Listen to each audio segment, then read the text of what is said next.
बाबा साहब ने अंतिम सांस ली दिल्ली में, लेकिन बाबा साहब के अंतिम सांस मतलब अंतिम शरीर को जो है दर्शन के लिए भेज दिया गया। कहाँ? मुंबई।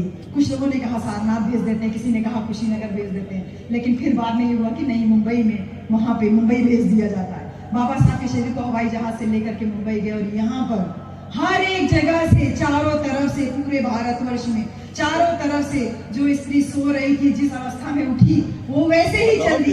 जो आदमी पैर में चप्पल पहना था, जूता पहना था, नहीं पहना था, ठंडी में स्वेटर पहना था, नहीं पहना था, जो जैसा था बस वैसे चल पड़ा। कहाँ कि मेरे बाबा साहब का मुझे एक बार अंतिम दर्शन हो जाए, मेरे बाबा साहब नहीं रहे। हर किसी के मुंह से ही आ गया, मेरे बाबा साहब नहीं रहे, मेरे बाबा साहब मुझे छोड़ के चले गए, ऐसा कैसे हो गया?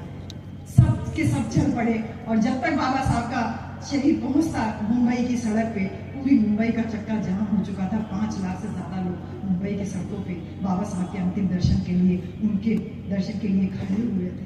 जब बाबा साहब के शरीर को उतारा गया और एक रथ के द्वारा जब वो चैक भूमि पर ले जाया जा रहा था, पीछे से केवल चारों तरफ से खाली एक बुद्धम शरणम गच्छामि का उद्घोष हो रहा था। सभी लोग बस यही कह रहे थे, अरे मेरे बाबा साहब मुझे छोड़ के इतना जल्दी कैसे जा सकते हैं। हर एक व्यक्ति पीड़ित था, हर एक आंखों से आंसू गिर रहा था कि बाबा साहब कैसे जा सकते हैं।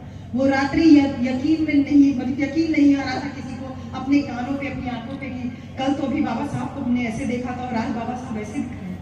उसी समय की बात है, दादाजी गायकवाड़, उन्होंने ये कहा, अरे बाबा साहब आप तो 1 हफ्ते बाद आने वाले थे, आप तो 10 दिन बाद आने वाले थे, आप तो यहाँ पर 16 तारीख को मुंबई में आने के लिए आपने कहा था कि 14 तारीख को मैं आ जाऊंगा और 16 तारीख को आप धम्म दीक्षा का एक कार्यक्रम होना था। बाबा साहब आपको 16 तारीख को धम्म दीक्षा देने वाले थे और ये क्या हुआ कि बाबा साहब मुंबई आ गए, ऐसा कैसे हो गया?